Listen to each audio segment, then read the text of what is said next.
uma coisa traumática. Se a gente conseguir uma melhora com alguma coisa desse tipo, bárbaro, é aquilo. Tudo que a gente puder fazer que melhore, não sendo agressivo, invasivo, é melhor do que a gente passar por um processo totalmente invasivo, com riscos que começam a aumentar cada vez mais. Que é o caso, por exemplo, desses lasers, né, o resurfacing ablativo. Tem um resultado fantástico, desde de laser ao peeling de fenol, seria a mesma coisa. O resultado é fantástico, mas o risco que se corre é muito grande.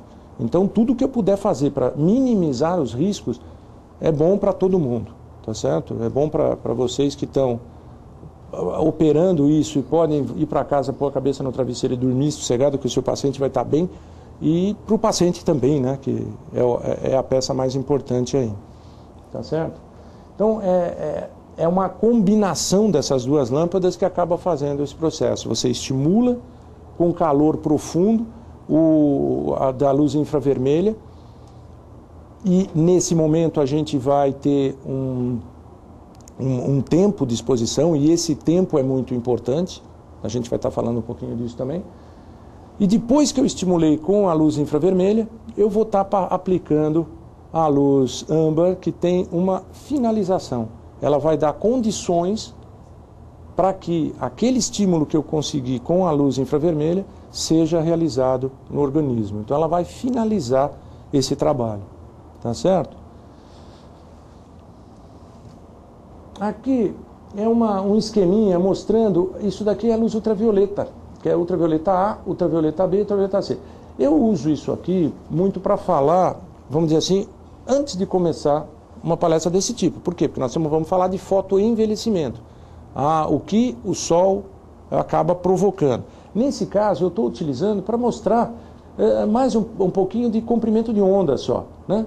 Então, esse comprimento de onda aqui da ultravioleta A, que é ao redor de 400 nanômetros. Então, a gente já vê aonde ele está chegando. Quer dizer, você percebe, essa aqui é a divisão da epiderme e da derme, isso tudo é epiderme, aqui começa a derme.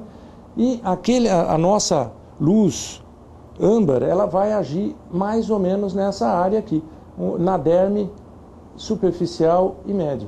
Tá? É aqui que a coisa vai efetivamente acontecer.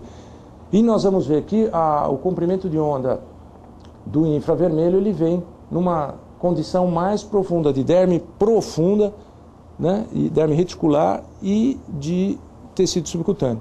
Então é só para ter uma ideia do que nós podemos atingir. Aqui a ultravioleta B, que atinge fundamentalmente até a derme, né? No caso, falando de ultravioleta, só uma parte, né? O que é que promove o envelhecimento cutâneo? Do ponto de vista fisiopatológico, a ultravioleta A ela é muito pior para o organismo do ponto de vista de fotoenvelhecimento, porque ela, pelo comprimento de onda maior, ela penetra mais profundo e ela vai atingir justamente as estruturas que são a sustentação da nossa pele, que é a derme. Ela vai atingir diretamente as fibras de colágeno. Então ela denatura, mas denatura de uma maneira nociva, alterando, produzindo todas as alterações que nós vamos tentar corrigir lá na frente. Então, o que a gente deveria estar fazendo? Fotoproteção. Aí tem aquela história, bom, eu vou tomar sol, então eu estou usando o filtro solar. Hoje existe uma conscientização em relação ao filtro solar. Legal. Para que serve o filtro solar? A maior parte das pessoas dizem, para me dar um bronzeado seguro. Tá certo? Legal. Se você bronzeou, o que significa? Significa que você foi agredida e o teu organismo está se defendendo. Então, bronzeado nada mais é do que uma defesa do organismo pós-agressão. Eu só consigo produzir melanina produzindo um bronzeado a partir do momento que eu começo a ser agredido. Então, se eu estou sendo agredido, não é uma coisa boa. Então não existe o bom bronzeado. Não adianta eu me bronzear às 7 horas da manhã. Pô, mas peraí, mandaram tomar sol das 7 às 10. Mandaram tomar sol das 7 às 10. Ninguém mandou se ir lá se bronzear. tá certo? Bronzeamento é uma coisa nociva. Quando você vai numa dessas clínicas fazer bronzeamento artificial, o que é aquilo? Fundamentalmente, luz ultravioleta A. É aquilo que eles fazem. Por quê? Você entra na câmera, não sente calor, nada, porque a ultravioleta não produz calor, ela passa direto a ultravioleta A, e ela só agride a camada produzindo bronzeamento, você sai de lá bronzeado. Tá? Então é altamente preocupante. Tá? Isso não é uma coisa que a gente hoje se fala muito em prevenção e uso de filtro solar e tudo mais, mas não se explica exatamente o que é. Filtro solar é feito para impedir que você fique bronzeado. Se você ficou bronzeado, ele não serviu, ele não te protegeu, você tomou sol demais. E isto vai provocar, nós falamos só em fotoenvelhecimento. Só que estas alterações, estas agressões alteram o DNA de célula. Alterando o DNA de célula, o que eu estou correndo risco? De produzir um câncer de pele. A luz ultravioleta B, qual é a preocupação? Ela produz calor, ela produz eritema, ela queima, é ela que arde, tá? E ela penetra pouco. E ela é a maior causadora do câncer de pele mais comum, que é o basocelular e o espinocelular. Promove as queratoses actínicas, que são lesões pré-câncer de pele também. Aí o que nós temos? Bom, esse tipo de câncer, o basocelular, é aquele negócio, se alguém tiver que escolher um câncer para ter, que escolha esse, né? Se puder escolher, é esse, quero esse. Então, por quê? Porque ele não dá metástase. Ele pode ficar ali na pele, vai fazer uma lesão local e tudo mais, mas não vai aparecer no pulmão, não vai aparecer no fígado, não vai fazer coisa nenhuma. Então esse é o câncer legal, esse é o bonzinho, tá? Agora, o espinocelular já não é tão legal, esse já passeia pelo organismo. E o pior de todos é o melanoma, né?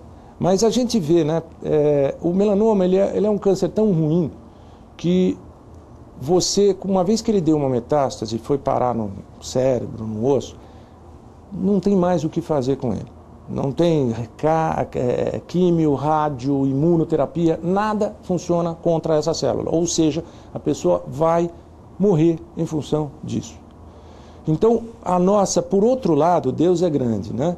Porque ele coloca o pior câncer no lugar mais fácil, onde eu posso ver. Porque se você tem um câncer de pâncreas, por exemplo, você não está sentindo nada, você não sabe o que está acontecendo. De repente você viu um sintoma, quando vai ver ele já se aumentou, já fez todo o estrago dele. O melanoma não, ele é violentíssimo, porém, eu vejo. Então daí a prevenção, vocês têm uma função muito importante nisso, que vão lidar com estética, é muito importante. Vocês têm que saber identificar alguma coisa desse tipo e falar, olha, peraí, isso aí vai no dermatologista, vai olhar, não brinca com isso não. Porque se você faz um diagnóstico precoce do melanoma, você tira, acabou. Você curou o paciente, salvou a vida dele. Numa coisa simples ali, você tirou aquela lesão. E se passar do tempo, você já não consegue fazer mais nada. Então isso é muito importante.